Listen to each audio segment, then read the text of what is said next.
No estudo anterior, nós entendemos que disciplinar os nossos filhos é importante.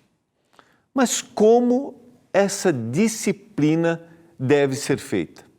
Como a palavra de Deus nos ajuda nesses momentos que podem ser desafiadores? É o que nós vamos estudar hoje no Escola Bíblica.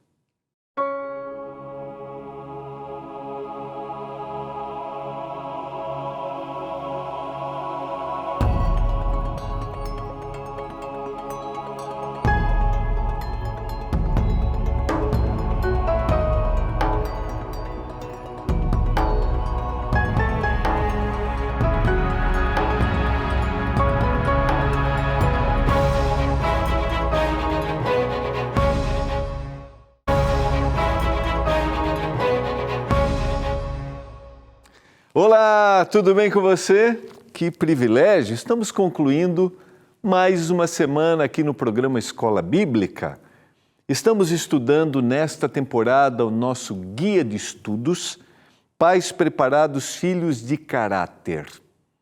Se você está passando aqui pela primeira vez, este programa estuda guias que são preparados pela TV Novo Tempo, que é o canal da Esperança.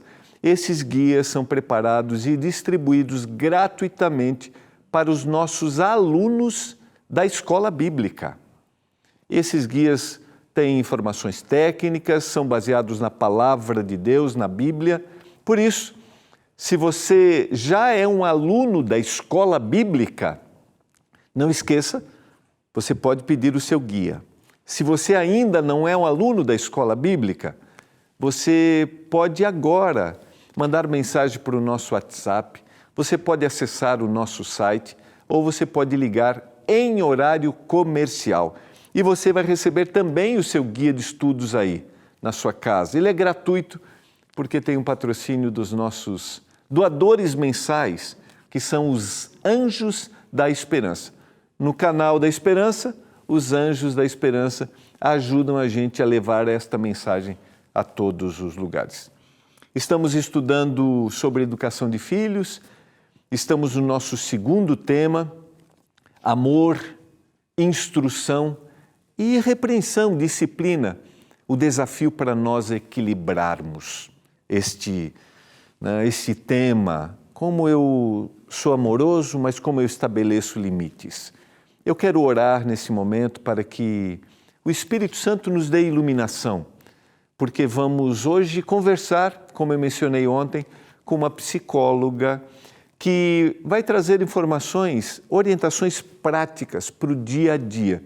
Nós fundamentamos biblicamente ao longo da semana e hoje queremos dar algumas dicas para você, um formato diferente aqui nesta temporada. Lembrando a você que você pode pedir o seu, quer que a gente ore especialmente pelos seus filhos. A gente tem o WhatsApp do programa, é o 12981091268. Você pode mandar foto da sua família. Nosso ideal aqui, nosso propósito é que a gente esteja mais perto e queremos interceder pelos seus filhos. Tem uma razão especial, coloque lá. A gente tem lido todos os pedidos e orado por cada um deles. Vamos orar a Deus? Pai do céu, nós vamos hoje conversar sobre esse tema tão desafiador que é o equilíbrio entre o amor, a instrução e a repreensão. Que o Senhor nos dê lucidez, que as informações que vamos receber, que elas sejam colocadas em prática. Informações que estão baseadas naquilo que o Senhor quer para a nossa vida, naquilo que o Senhor quer para a vida dos nossos filhos. Eu suplico isso em nome de Jesus. Amém. Vamos lá, eu vou começar de forma diferente hoje. Quero convidar para estar comigo nesse momento a doutora Eneida Torres. Venha para cá, Eneida.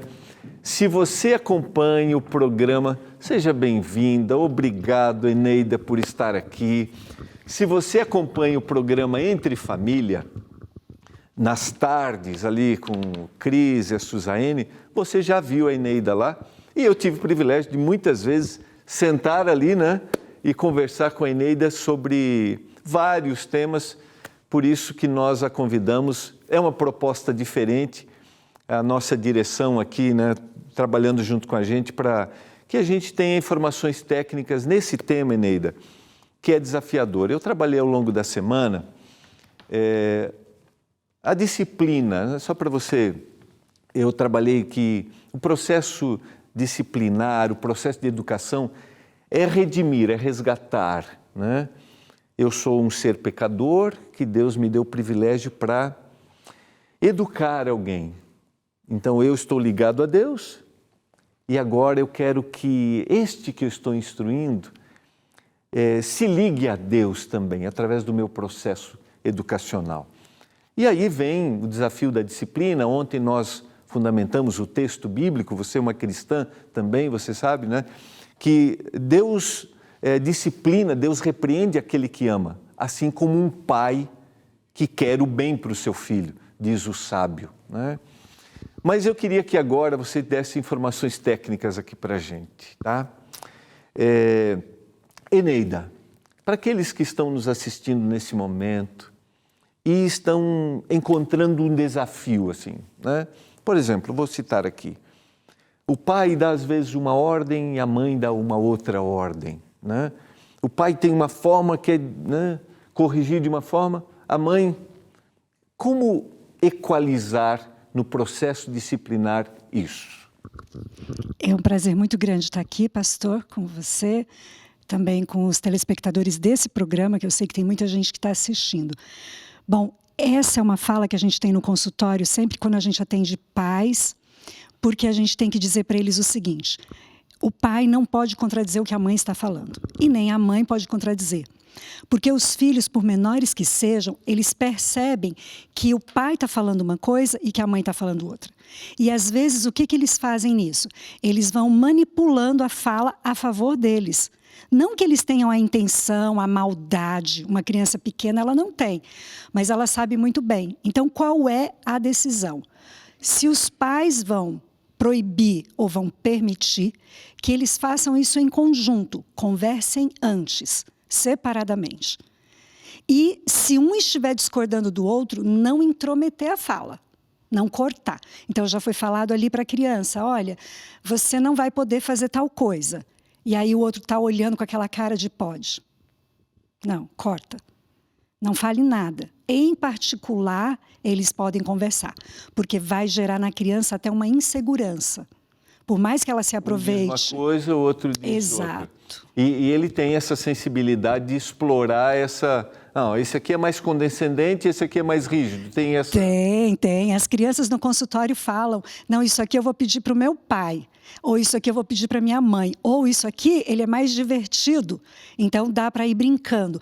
Crianças de 6 anos já falam sobre isso, os pequenininhos também sabem, só que os pequenininhos não sabem expressar.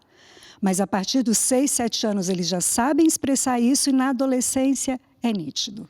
Eneida, e se houve uma ordem colocada e essa autoridade foi tirada, por exemplo, assim, um deu uma orientação e o outro deu outra orientação. Como que a gente resgata isso nesse... Pais não devem, em hipótese alguma, para o filho expor o outro. Então, vai deixar acontecer, mesmo não concordando, vai deixar acontecer, e aí os pais vão lá juntos, num reservado, conversar sobre aquilo que foi feito. Porque diante do filho, ele vai estar tirando a autoridade.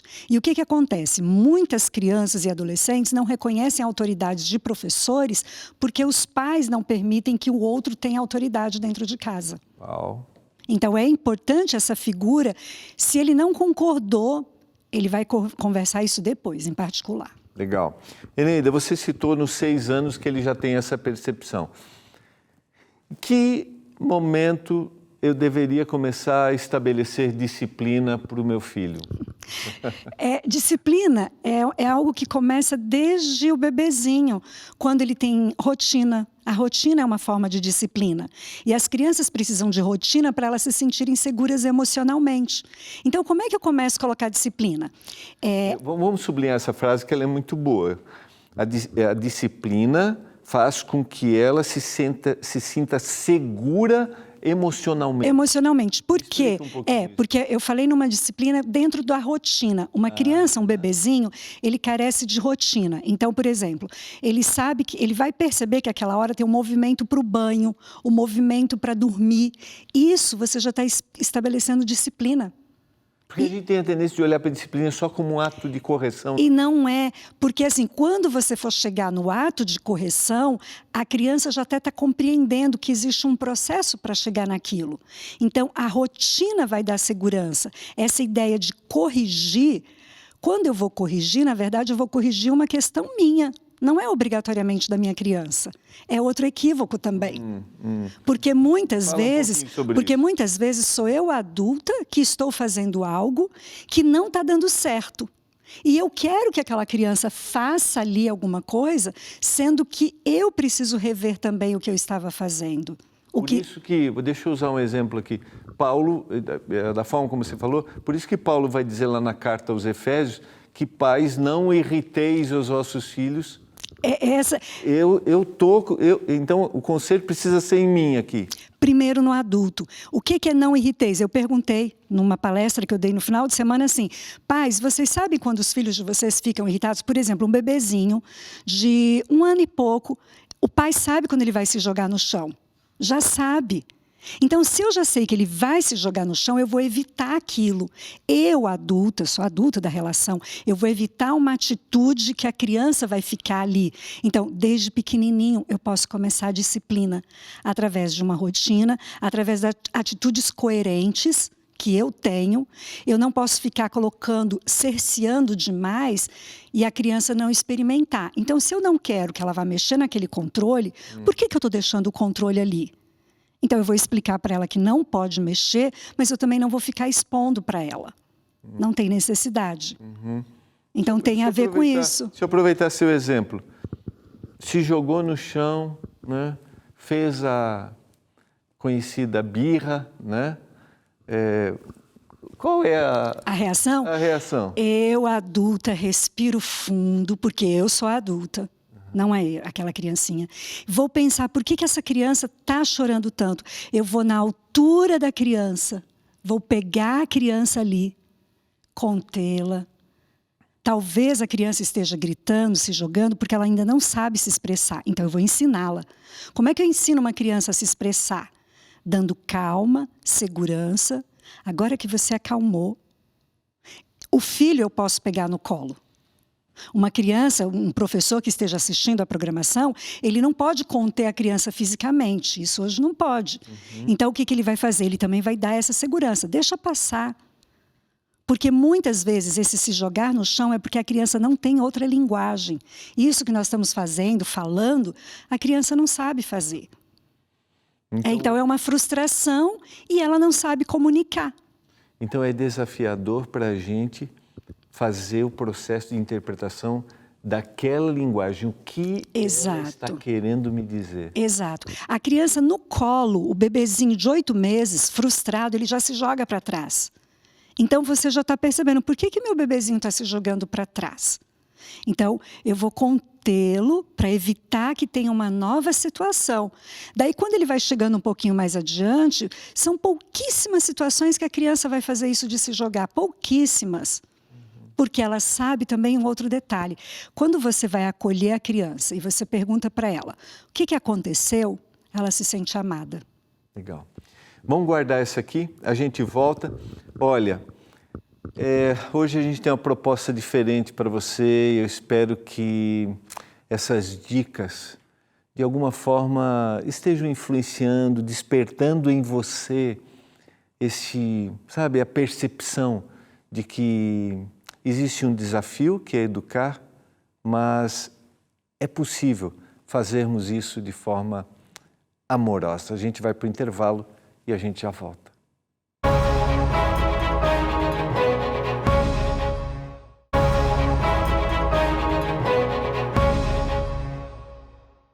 Você está acompanhando o programa Escola Bíblica. Hoje, nós estamos concluindo esta semana com uma proposta diferente. Temos uma convidada especial, dando informações técnicas, esse processo tão desafiador que é amar, que é corrigir, né? Repreender e instruir. Eu recebo hoje a doutora Eneida Torres, que é psicóloga, que é doutora na área de psicologia. Eneida, você falou para a gente que quando, de alguma forma, eu me aproximo nesse processo de correção, né, vou usar essa palavra, de disciplina, eu tenho que transmitir acolhimento, amor. A criança tem que se sentir amada. Como ter controle emocional? Vamos dar exemplo aqui, né? A criança, o ambiente é público. Quem frequenta uma comunidade religiosa, por exemplo? Quem frequenta uma igreja, que lá na igreja a criança já não fez a birra para sair e quer sair naquele momento e tal, né? E diante daquela situação constrangedora, a tendência, às vezes, é o descontrole. O que eu devo fazer para manter o controle? E que efeitos a falta de controle podem trazer neste processo de correção que é essencial? Tudo o que o pastor está dizendo acaba se referindo mais ao adulto do que à criança. Então, assim, na verdade, essa correção é a correção em atitudes do adulto mesmo. Porque se a criança em público se joga e o adulto ficar constrangido demais, é uma questão do adulto, não é nem da criança. Porque a criança se joga no chão até mais ou menos 2 anos e pouco, e ela ainda não tem essa percepção social para ter vergonha pública, vergonha alheia. O adulto que se sente assim. Então, realmente é um processo do adulto se sentir na necessidade de se autoconhecer e saber que aquela criança, diante de todas aquelas pessoas, não está expondo o adulto como ele pensa, está me expondo em público. Não, ele precisa saber que é uma fase que a criança tem. Geralmente, se a criança em casa tem um ambiente equilibrado, é pouco provável que ela vai fazer isso. Pouco provável. Caso ela faça, a postura do adulto deve ser, de novo, aquilo que eu falei: respirar, não gritar jamais, nesse momento, tirar a concentração do que as pessoas estão em volta e se voltar para a criança, para resgatar a criança daquela situação. Que é chamar a criança para poder contê-la. Não é uma questão de vou brigar aqui, porque também não vai resolver. Quando a criança está chorando, gritando, ela não ouve. É como um adulto desesperado. E aí vai partindo no que você falou, né? E o que o adulto, então, tem que fazer? O exercício do domínio próprio, do autocontrole, do se conhecer. O adulto que diz assim, ele me tira a paciência. Ele quem? Um menininho de 3 anos. Um garoto de 7 anos me tira a minha paciência. Está significando que o adulto está dando o controle emocional dele nas mãos daquela criança, que ainda não sabe se controlar. Então, é o adulto que precisa ter o autoconhecimento para, diante de uma situação dessas, chegar ali e vamos retirar a criança daquele constrangimento dele. Mas não vai adiantar deixar a criança batendo. Deixa acalmar um pouquinho, porque a criança acalma. Ela acalma sozinha. Tira do ambiente ou não tira? Dependendo da situação, deixa acalmar. Porque se é num ambiente público, eu fiz a imagem num ambiente aberto. Sim. Você falou na hora de uma saída de um ambiente assim. Na hora da saída, ela já vai estar num ambiente que não vai estar atrapalhando nada. Dentro de uma comunidade, dentro de um culto. Então, dentro de uma comunidade religiosa que as crianças estão ali. Você já sabe que vai ter um momento, você percebe, a criança está se cansando. O nível de atenção de uma criança até 2 anos não chega nem a 5 minutos. Então, você adulto que tem que variar ali com a criança algumas dinâmicas para que ela não fique estressada. Porque aquela programação pode estressá-la, mas também você não vai tirar. Se já estiver com choro, percebeu que vai começar um choro muito grande, retira antes. Que é isso que eu estou falando. O adulto se conhece, ele se conhecendo, ele conhece o filho que ele tem. Às vezes a gente coloca a gente mede o limite dele pelo nosso limite, né? Às vezes, de própria tolerância, de tempo, de concentração, né? Não tem. Um bebezinho, uma criança até 2 anos, ela não fica nem 5 minutos concentrada. Mas ela fica quando ela está brincando. Com o brinquedo dela. Mas ali, ouvindo, uma criança me ouvindo agora, mesmo que eu vá contar uma história para a criança, é pouquíssimo. Uma criança de 4 anos também ainda suporta muito pouco o nível de atenção dela numa palestra, num ambiente religioso, por exemplo. Então, o que você faz? Você desenvolve estratégias com ela para que ela não fique também ali, porque ela vai se irritar, ela vai se cansar. Uma criança de 7 anos, ela já tem muito mais capacidade de ficar, mas prestando atenção também ainda não fica, não. Professores em sala de aula também sabem disso. Agora, isso vai aumentando com a idade. Mas é preciso o adulto se controlar. Respira, eu não posso perder minha paciência agora, porque se eu perder a paciência, a criança vai gritar. Você falou exemplo, não é uma questão de exemplo. A irritabilidade de um adulto, para a criança não tem nome, mas ela sente. Como é que é? Repete. A irritabilidade. Sabe quando o adulto está irritado? A criança não sabe falar. Uma criança de 4 anos não sabe falar exatamente você está bravo, a não ser que você esteja assim. Agora, essa irritabilidade social que você fica ali se segurando, ela sente, mas não sabe o nome. Aí vem a insegurança. O que esse adulto está acontecendo? E ela pode ficar nervosa também. Então, não é nem o exemplo e o espelho, é a vivência ali. Por isso vem a necessidade da proximidade, de passar tempo junto, de estar junto, né? Que é um outro assunto. Exatamente. Quero concluir. Disciplinas em diferentes fases. Eu devo mudar, né? Por exemplo, assim, cada fase, como trabalhar. Quem está ouvindo a gente agora, por exemplo, tem um filho, tem uma que é criança, tem um que é adolescente, né? Como trabalhar isso? Talvez, assim, eu vou falando sem a ordem. Um adolescente, por exemplo, ele vai te chamar sempre para o argumento. E o que eu sempre digo é, não caia numa discussão com um filho, independente da idade. Se você já estipulou aquilo, você vai dizer para ele que aquilo já está estipulado. Não entre em discussão. Porque se você entrar em discussão, você pode perder a razão. Porque a adolescente argumenta demais e os argumentos dele podem, muitas vezes, não te dar tempo de pensar e você falar, pronto, acabou. Então, como é que a gente faz? Mesmo a criança pequena, as regras elas são basicamente as mesmas dentro de casa. Mas uma criança pequenininha não vai ver televisão. O adolescente vai ver. Então, tem que ter aquele equilíbrio de dizer, você vai ver, você não vai ver. E também, quando você vai retirar aquilo como forma de punição, é se aquilo foi o motivo da transgressão de uma regra, por exemplo. Crianças muito pequenas, por volta de 4 até 6 anos, regras, elas levam ao pé da letra. Então, se você falar que aquilo ali vai ter uma punição, ela vai esperar a punição. Sofrendo, mas ela vai esperar a punição. Se a punição é, você não vai poder mais brincar com esse brinquedo, ela vai até te entregar, às vezes, o brinquedo. Ou ela já vai começar a chorar, sabendo que você vai pegar. Porque é muito ao pé da letra. Por volta dos 7 em diante, é uma fase em que os combinados precisam ser curtos e objetivos. Com os pequenos também. Mas nessa fase, você faz combinados curtos. É isso e isso. Não faça uma lista de regras dentro de casa. Poucas, mas objetivas. Poucas e objetivas. E que se cumpra. Exato. Não pode ter celular nas refeições. Isso é para todo mundo. Nenhum adulto também vai usar o celular. O exemplo vai influenciar. Exato, exatamente. Eu vou te tirar o celular porque o celular está te deixando agitado. Mas aí, será que o adulto também não está ficando agitado? Com o adolescente, ele vai argumentar isso. Então, em cada fase, você vai dosando com o cuidado.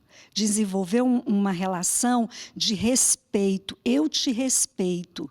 E chamar, mesmo o pequenininho, você dizer, isso que você fez tem essa consequência. Qual é a consequência? Quebrou o copo. Quando a gente quebra um copo, para a criança não precisar esconder e mentir, na adolescência, é você ir com ela limpar aquilo tudo. Você não precisa falar nada. Limpa com ela. Pronto, aquela punição serviu. Entende? Mais uma vez, o exemplo vai ser a grande... A atitude em conjunto. Então, sempre que for necessário corrigir algo, que seja uma correção com amor, nunca com gritaria. Porque o que eles mais dizem para mim é assim, minha mãe só grita, meu pai só grita. Eneida, muito obrigado. muito obrigado. A gente quer orar. Nós vamos orar juntos aqui, porque você tem aí os seus desafios. Agora não esqueça, o Senhor corrige aquele a quem Ele ama. Assim é o Pai para o Filho que Ele quer bem. Que o Senhor nos dê sabedoria. Obrigado, Neida, que Deus continue te abençoando. Eu quero orar por você nesse momento e por sua família. Pai do céu, obrigado, porque o Senhor nos dá orientação na Tua palavra e o Senhor usa profissionais para nos abençoarem. Que o Senhor abençoe cada uma das famílias dentro dos seus desafios. Que eles busquem a Tua palavra, que eles busquem profissionais e tenham um ambiente familiar agradável. Que eles busquem a Ti, em nome de Jesus. Amém.